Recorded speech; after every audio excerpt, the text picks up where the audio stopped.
Bapak Ibu, coba kita lihat negara-negara yang ditunjukkan oleh sudut ini. Yaman, Syam, Palestina, Suriah, dan Irak. Bagaimana kondisi negara mereka hari ini?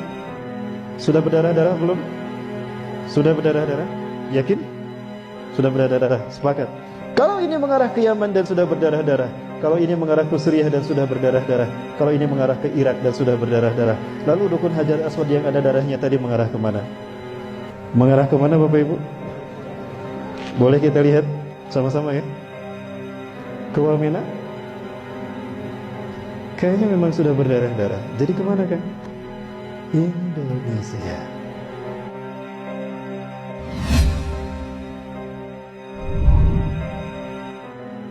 Ada seorang jamaah yang bertanya pada saya, Ustaz, bagaimana pendapat Ustaz?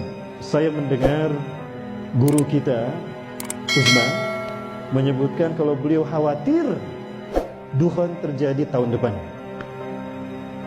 Dukhon adalah tanda kedua dari 10 tanda besar kiamat, di mana awan akan menutup bumi selama 40 hari 40 malam, siang tidak, malam pun tidak. Saudara-saudara kita di Pekanbaru cuma mereka yang mengalami, nanti kita semua mengalami. Nah, beliau melihat pertama ada hadis Rasulullah SAW terkait dengan apabila pertengahan Ramadan jatuh di hari Jumat. Kalau kita lihat tahun Hijriah ini yang sekarang 1441 Hijriah, ini kalender Ramadan 1441 Hijriah. Tanggal 1 Ramadan jatuh pada hari Jumat, yaitu tanggal 24 April. Dan tanggal 15 Ramadan jatuh pada 8 Mei, itu juga hari Jumat. Nah ini ada memang hadisnya dari riwayat Imam Syekh Nu'aim bin Hamad, namun orang-orang memandang hadisnya lemah. Ya, kita dengar seperti apa hadisnya Bapak Ibu. Assalamualaikum warahmatullahi wabarakatuh. Ramadan di tahun ini kita akan mendapati tanggal 15 Ramadan jatuh pada malam Jumat. Mari kita renungkan hadis berikut ini. Rasulullah Shallallahu Alaihi Wasallam bersabda, apabila telah terdengar suara yang dahsyat di bulan Ramadan, maka akan terjadi huru-hara di bulan Syawal. Semua suku akan saling berselisih di bulan Dzulqa'dah, dan akan terjadi pertumpahan darah di bulan Dzulhijjah dan bulan Muharram, dan manusia akan banyak yang terbunuh. Nabi menyebutkan hal tersebut sebanyak 3 kali. Para sahabat pun bertanya, suara keras apakah itu wahai Rasulullah? Beliau menjawab, suara keras yang terjadi di pertengahan bulan Ramadan pada malam Jumat. Suara dahsyat itu mengagetkan orang-orang yang sedang tertidur, menjadikan orang-orang yang berdiri terjatuh. Para wanita-wanita terhempas keluar dari kamarnya. Pada malam Jumat di tahun tersebut banyak terjadi gempa bumi. Jika kalian telah melaksanakan sholat subuh di hari Jumat pada pertengahan bulan Ramadan tersebut, masuklah kalian ke dalam rumah-rumah kalian, tutuplah pintu-pintunya, tutuplah lubang-lubangnya, lindungi diri kalian dengan selimut, tutuplah telinga kalian. Jika kalian merasakan adanya suara yang dahsyat, maka sujudlah kepada Allah dan ucapkanlah Subhanal Quddus, Subhanal Quddus, Rabbanal Quddus. Barang siapa yang melakukannya, niscaya akan selamat, dan yang tidak melakukannya niscaya akan binasa. Hadis ini diriwayatkan oleh Nu'aim bin Hamad di dalam kitabnya Al-Fitan. Kapankah hal ini akan terjadi? Apakah malam Jumat tanggal 15 Ramadan esok? Wallahu a'lam bissawab. Hanya Allah lah yang maha mengetahui. Ini yang pertama Bapak Ibu sekalian. Memang hadisnya Nu'aim bin Hamad ini dipandang lemah oleh para ahli hadis. Lemah dari sisi pribadi beliau. Namun kalau kita lihat di dalam Sahih Bukhari, ternyata pernah ditemukan oleh Dr. Muhammad Amin Muhammad Jamaluddin dari Timur Tengah, bahwa Imam Bukhari mengambil sanad jalur periwayatan dari Nu'aim bin Hamad. Dari Nu'aim bin Hamad diambil oleh beliau, ditempatkan di kitab Sahihnya.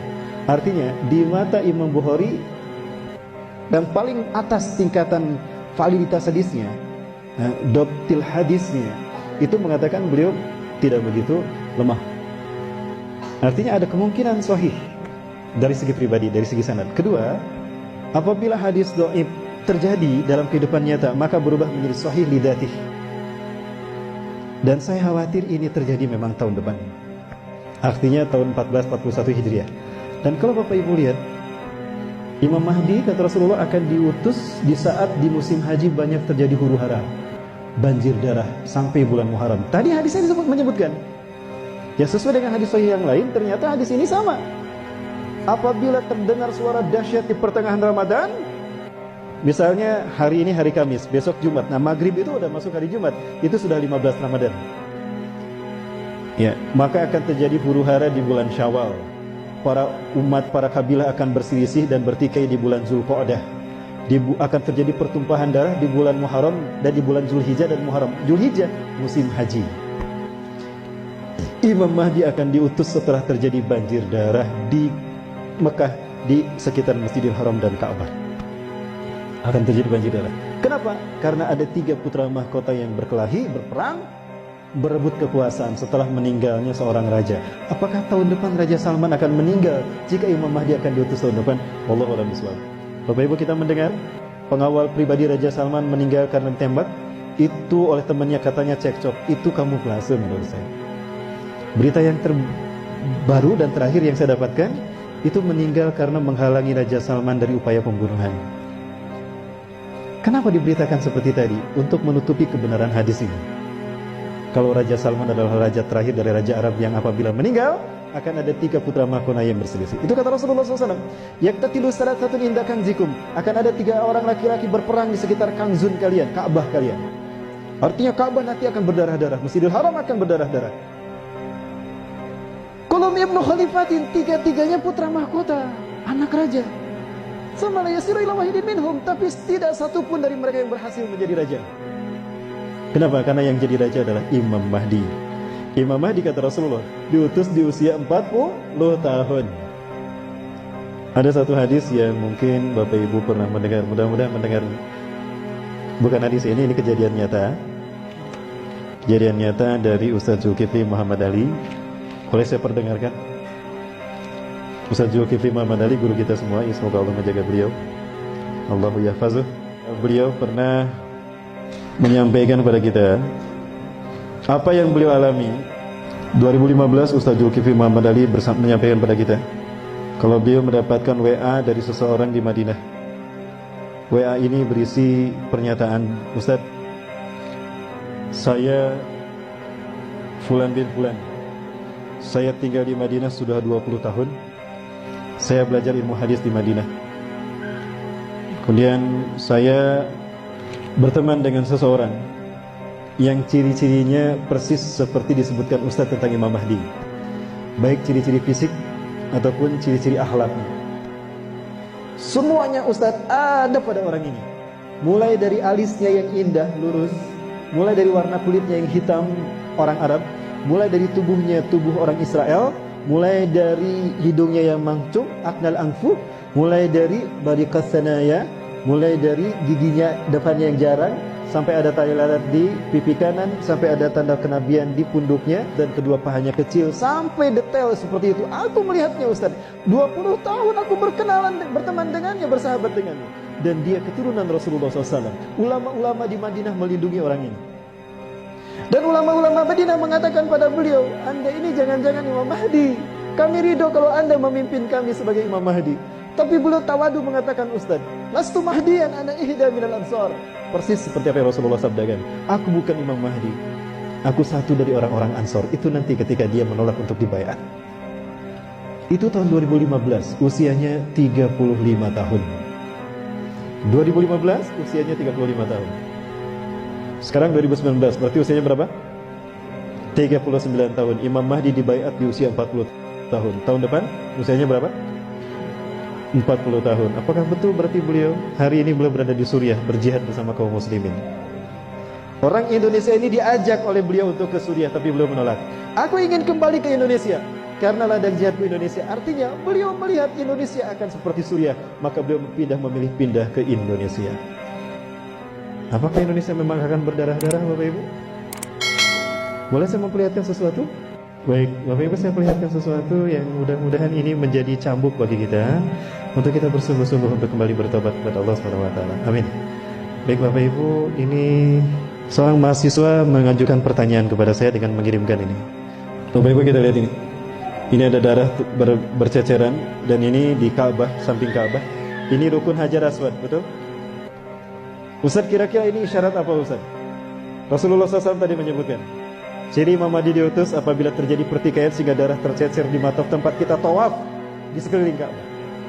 Setahu kita, Ka'bah ini berbentuk bujur sangkar, betul? Ini disebut rukun Hajar Aswad karena di sini terdapat Hajar Aswad. Rukun itu artinya tiang atau sudut. Disebut rukun Hajar Aswad karena ada Hajar Aswad di sini. Ini disebut rukun Yamani.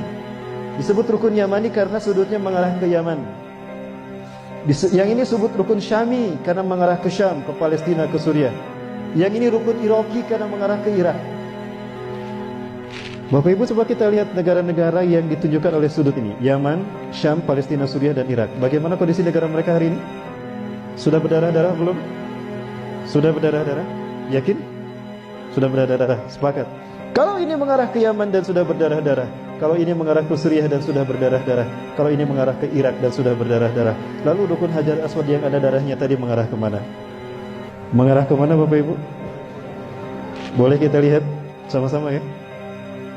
Ke Wamena? Kayaknya memang sudah berdarah-darah. Jadi kemana kan? Indonesia. Indonesia. Bapak Ibu, tidak terbayang negara kita akan menjadi tempat terjadinya perang dunia ketiga.